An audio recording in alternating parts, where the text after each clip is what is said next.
Hello, good afternoon, and welcome back to Football League World TV. My name is Toby Wilding, and this afternoon we are going to be bringing you the Rotherham United Fan Takeover show. So, joining me this afternoon to talk through all things Millers related, I have Will Daniels, who is the creator of the Tivoli View blog. Will, thanks for joining me. How are you doing today? Yeah, really well. Thanks, Toby. Thanks for having me. Looking forward to talking a bit of Millers. Yeah, as am I. And of course, if there are any Rotherham fans watching who would like to have their say as well, please do so by getting your thoughts into the comments. And if you are watching via our YouTube channel, FLWTV, please do give us a subscribe on that. But for now, let's get straight into the business.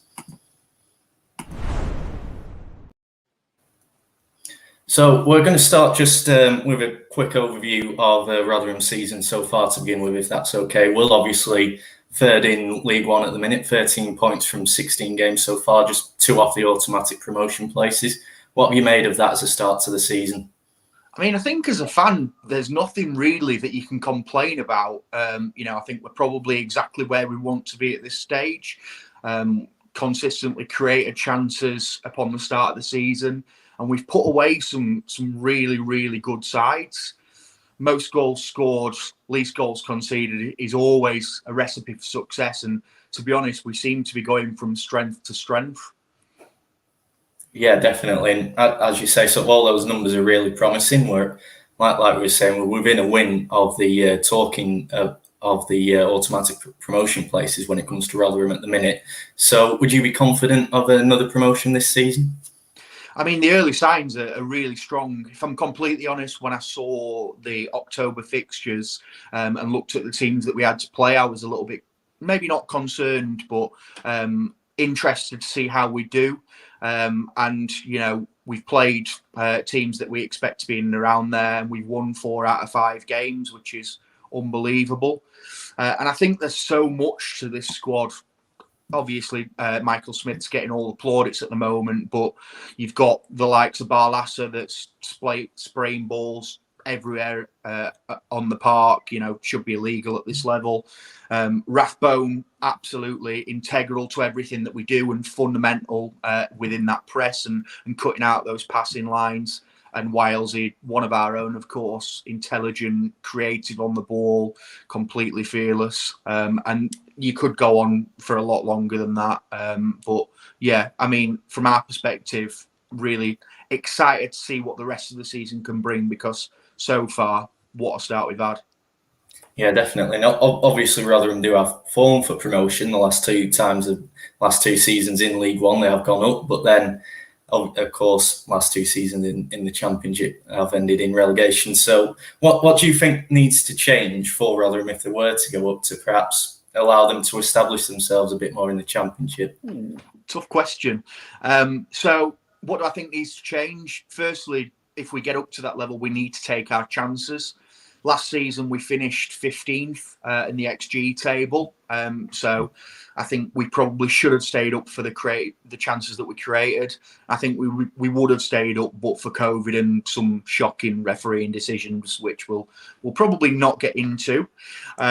But, when those chances present themselves at any level, you need to take them. I think to an extent that curse sort of carried itself with us at the start of the season before, of course, we talked about Will Grigg, who I'm sure we'll come on to further down the line. Key at this point, I think, is tying key players down. So Ogbene, is emerging within the public after a great start to the season, and he's now doing bits for Ireland as well. Romani Edmonds-Green, who we've got on loan from Huddersfield, has been really, really good as well, and I'd expect people to be interested in his services. Smudge is out of contract at the end of the season, and I think should we lose those 3, it'd be pretty difficult for us to replace those and have instant success. That said, we've got a really good recruitment team, and we've recruited really well this season. And I think in Paul Warne and his coaching team, we've got a team that makes players the best that they can be. You look at Marek Rodak, Semi Ajayi, Kiefer Moore. There's a number of other players that you could highlight as kicking off their careers again at Rotherham United. So we can go again, I guess, but difficult. Yeah, definitely. As you said, there were a few players you mentioned there that we will come on to in due course during this conversation. But for now, I just want to discuss someone in the dugout.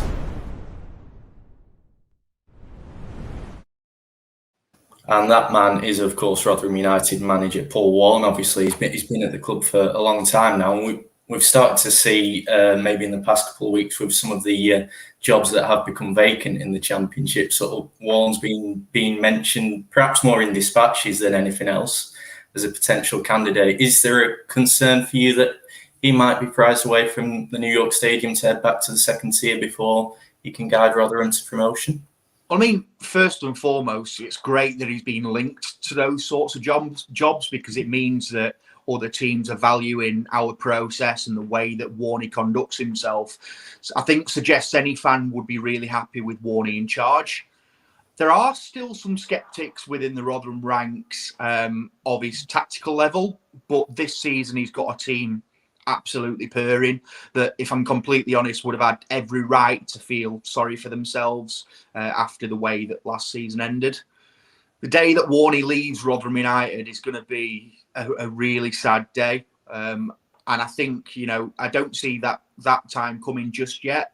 It's a club that he's been at for a long, long time, both as a player, famously, of course, as a fitness coach before taking the job. And I think it's going to take a really special opportunity to entice him away. He's spoken about him being a Norwich fan from boyhood times. So maybe that job might entice him away. Norwich, if you're listening, hands off. Apart from Norwich, I can't see him leaving us, unless push, of course, which is not going to be happening anytime soon. Let's hope. Yeah, definitely. I think it took quite a drastic turnaround for him to have to be pushed from this sort of a position. And as you say, so when he's developed as much of a connection as he has from obviously playing and managing and behind the scenes, it's, as you say, he's got really strong connection there. So you could definitely understand it being hard for him to walk away. I'm going to move on now to another player who we sort of have mentioned, who might see his future at the New York Stadium up in the air in the next couple of months, and that's Will Grigg. Obviously, he's on loan from Sunderland, joined in the summer. But do you think that perhaps the Black Cats might be tempted into a recall, given it now looks as though Rotherham and Sunderland are going to be sort of head-to-head in the promotion battle? It's a really interesting one, isn't it? And Griggy's come in and been an absolute breath of fresh air for us. I know personally he's absolutely loving his time here, and he's worked with our assistant manager Richie Barker at MK previously and was scoring goals for fun before obviously moving on to Wigan and more recently Sunderland, a club that, is huge for this level. They say that home is where the heart is, and his family are based in Solihull. So that's a long, long way from Sunderland. That creates its own pressure. But also to move on deadline day, filmed by Netflix for an inflated fee, and to a fan base that expects so much. I think he's just glad to be out of there, to be honest. For us, he fills the void. We've missed a fox in the box probably since Adam Lafondra left us for Reading. 6 goals already this season, and averaging a goal every 135 minutes, I think, all from a combined distance of about 20 yards. His movement is just exceptional. He's an intelligent footballer, both in and out of possession. And I personally have been impressed with the way that he holds the ball up and brings other players into play, which is another huge reason that he's been so successful. Would I miss him if he was recalled? Of course you would. He's a player with huge quality, and he's shown that with the goals that he's scored over the years at this level. I don't think it's in the interest of Sunderland to bring back a player that doesn't want to be there, if I'm honest, or to Grigg to go back, who's obviously thriving with the amount of chances that Rotherham United create. So, short answer, I'd hate for him to go back. Could I understand it if they called him back from a rival? Yes, but I think it'd be pretty petty.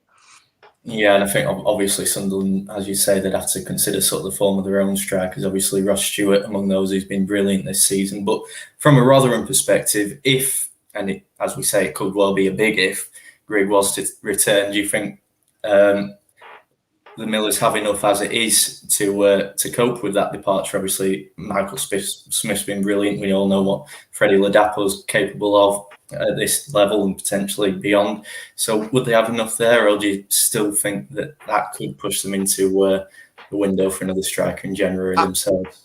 I mean, I think if you play in two strikers like we do, you always need four options. So Smudge has been pretty incredible since, I mean, for a long time for us, to be honest.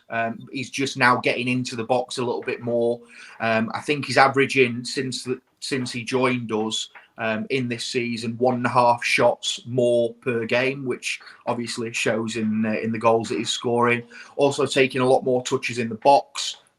So initially when he first came in, he was running the channels really well and holding the ball up, but then there wasn't an option in the box to be able to get that ball into. So didn't score enough goals, but or certainly not the goals that his hold up play deserved, and he's now getting the results. Freddie has scored goals at League One level for a long time, and I think previously there was issues at Plymouth in terms of his work rate and how much he wanted it. We've seen that at times, if I'm completely honest. But I think he came back into the side. I think Cheltenham probably was the time where I first recognised that there was a change. For me, I think he realised that Griggy had come in and hit the ground running, and he needed to then go and do the same when he was given an opportunity. And he's thrived under that pressure. Really strong performance against Sunderland, especially at home. Probably his best game in a Rotherham shirt. We've also, of course, got Josh Coyote, who's one of our own, had a successful loan spell at Carlisle, and hidden in his skill set is a long throw, which I'm keen to see in the flesh.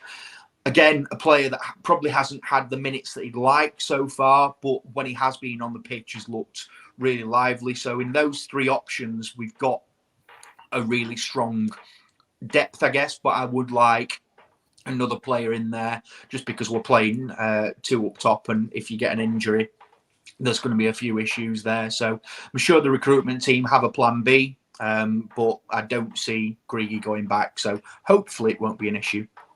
Yeah. One to keep an eye on that, and as you say, you never know. It could be a case that if he was to go, and like we say, got to reiterate, big if, that it could, for someone like a Josh Coyote, that could be a huge opportunity for them, and one of them that you never know how football can work. That sort of thing can really turn into a blessing in disguise almost. But for now, we're going to turn our attention to some of the action, or lack of, as the case may be, on and off the pitch over the past sort of week, and back and forth.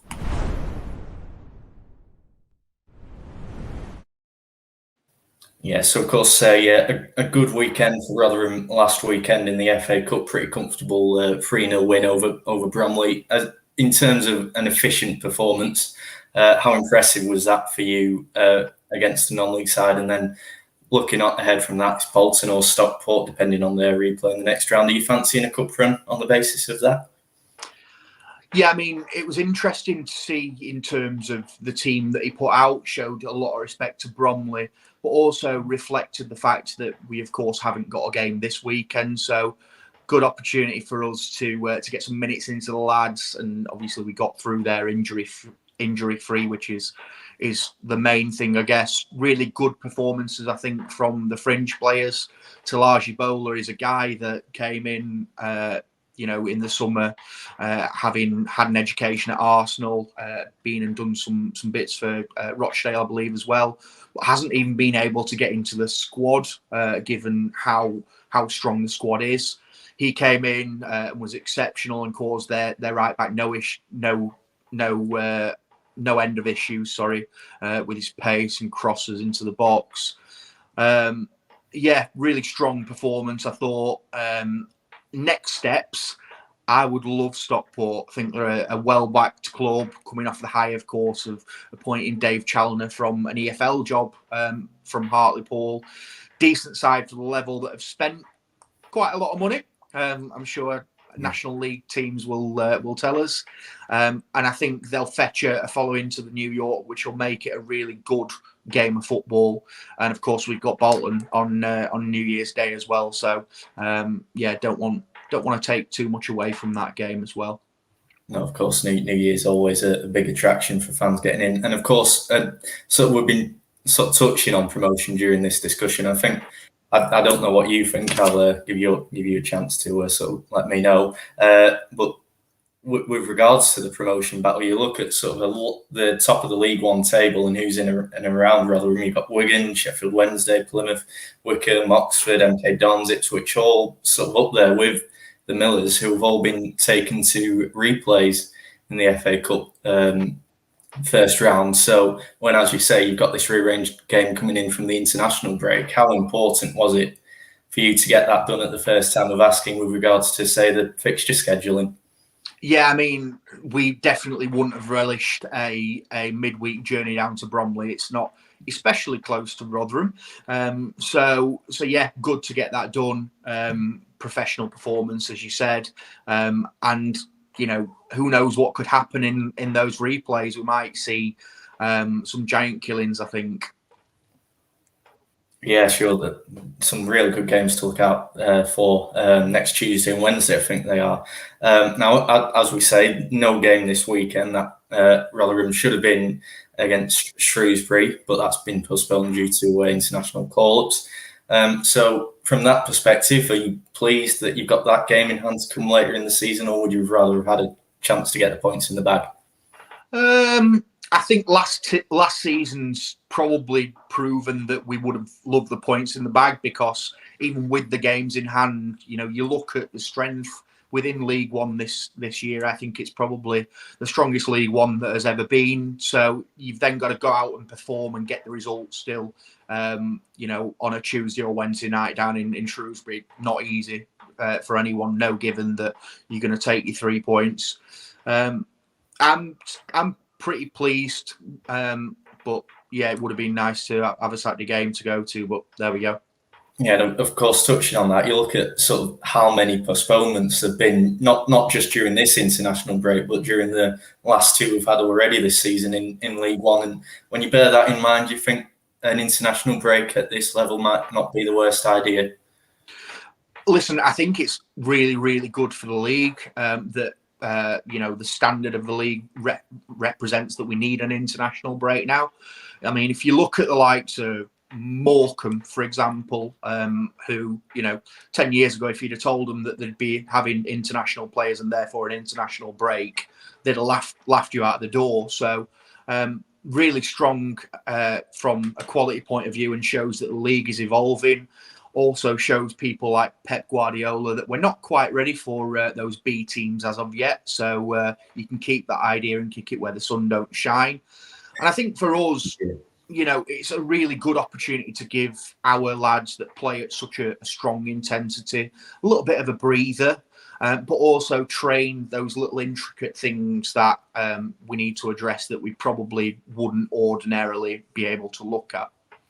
Yeah, and of course, one Rotherham player who won't be having a breather over this international break is Chidozie Ogbene, obviously in action with the Republic of Ireland. He was pretty impressive, really, against Portugal last night.